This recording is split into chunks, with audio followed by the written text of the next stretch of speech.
కొండాపేట శ్రీకృష్ణ ధర్మరాజస్వామి ఆలయ పాలక మండలి అభినందన సభలో పాల్గొన్న మంత్రి నారాయణ. మంత్రికి ఘన స్వాగతం పలికిన పాలక మండలి చైర్మన్ వేలూరు పెంచల్ రాజా, సభ్యులు, టీడీపీ నేతలు స్వామివారిని దర్శించి ప్రత్యేక పూజలు నిర్వహించిన మంత్రి, నూతన చైర్మన్ కమిటీ సభ్యులను సన్మానించి అభినందించిన మంత్రి నారాయణ పాయింట్స్. 11 మందితో నూతన పాలక మండలిని ఏర్పాటు చేశాం. అన్ని వర్గాలకి, మహిళలకు ప్రాధాన్యత కల్పించాం. ఈ ఆలయం చాలా పురాతనమైన విశిష్టత కలిగిన ఆలయం. 3 ఏళ్లకోసారి బ్రహ్మోత్సవాలను 21 రోజుల వైభవంగా నిర్వహిస్తారు. పదవిని బాధ్యతగా భావించి కమిటీ భక్తులకు సేవ చేయాలి. పదవికి వన్నె తెచ్చే విధంగా పాలక మండలి పనితీరు ఉండాలి. దేవాదాయ శాఖ మంత్రి సహకారంతో ఆలయ అభివృద్ధికి కృషి చేస్తాను. ఈ కార్యక్రమంలో mayor Sujatha Ashok, deputy mayor Roop Kumar Yadav, Narayana విద్యా సంస్థల జీఎం వేమిరెడ్డి విజయభాస్కర్ రెడ్డి, మాజీ మున్సిపల్ చైర్పర్సన్ తాళ్లపాక అనురాధ, మాజీ జెడ్పీటీసీ విజేతారెడ్డి, డివిజన్ టీడీపీ నేతలు పాల్గొన్నారు.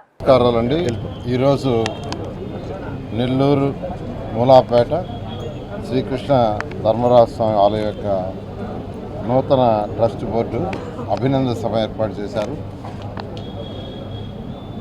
ఈ యొక్క పాలక కమిటీలో 11 మందిని ప్రభుత్వం నియమించడం జరిగింది. అన్ని వర్గాలకి సమతుల్యత పాటిస్తూ ఈ 14 కమిటీని ఏర్పాటు చేయడం, మహిళలకి, బీసీలకి, ఎస్సీలకి, ఎస్టీలకి, నాయ బ్రాహ్మణులకి అందరికి కూడా సమతుల్యం చేస్తూ ఈరోజు ఈ యొక్క కమిటీ ఏర్పాటు చేసాం. దానికి ఈరోజు అభినందన సభను ఏర్పాటు చేయడం జరిగింది. ఈ యొక్క టెంపుల్ ఎంతో పురాతనమైనది. ఇక్కడ 3 సంవత్సరాలకు ఒకసారి ఇక్కడ బ్రహ్మోత్సవాలు చేస్తే ఎంతో వైభవంగా 21 రోజులు చేస్తారు. 21 రోజులు, 1-2 రోజులు కాదు. నేను ఈ యొక్క కమిటీలో వేలూరు పెంచల్ రాజా, అగ్నిహోత్రం వినోద్ కుమార్, ముంగమూరు సాయి విజయ్ కుమార్, కనగలూరు సురేష్, నారాయణ బాలసుబ్రహ్మణ్యం, దాంపూర్ ప్రసన్న కుమార్, అదేవిధంగా మహిళలకు వచ్చేలకే వేము అమ్మణ్ణి, చిత్తూరు వెంకట పద్మావతి, వాసుదేవ భాగ్యలక్ష్మి, కలివేటి కామాక్షి, అరవ అమలు, వీళ్ళందరినీ యాక్చువల్గా ఎన్నిక చేయడం జరిగింది. వీళ్ళందరికీ నేను ఒకటే చెప్పేది, ఏదైతే టెంపుల్స్లో పదవి వచ్చిందో అది గౌరవమైన పదం, ఎంతో గౌరవమైనది. ఒక టెంపుల్లో ట్రస్ట్ మెంబర్ అన్నా, చైర్మన్ అన్నా ఎంతో గౌరవమైనది.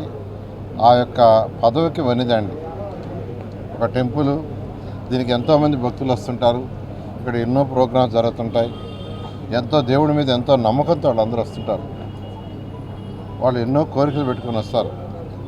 అటువంటి పవిత్రమైన ఈ స్థలంలో దీంట్లో వాళ్ళకి కావాల్సిన వసతులు ఏర్పాటు చేయటం, నెల్లూరులో మన అదృష్టవశాత్తు దేవాదాయ శాఖ మంత్రి ఆనం రామరెడ్డి గారు ఇప్పటికే ఎన్నో టెంపుల్స్కి యాక్చువల్గా వారు సపోర్ట్ చేస్తూ శాంక్షన్ చేశారు. ఈ టెంపుల్లో కూడా ఈ టెంపుల్కి ఫండ్స్ ఉంటే ఆ ఫండ్స్తో చేయటం, లేనప్పుడు మీరు పాలక మండలంతో కూర్చొని ఏం చేయాలో డిస్కస్ చేస్తే ఖచ్చితంగా రామనారాయణ గారితో డిస్కస్ చేస్తాం, మంత్రివర్లతో దాన్ని శాంక్షన్ చేసుకొని డెవలప్ చేసే విధంగా చేస్తాం.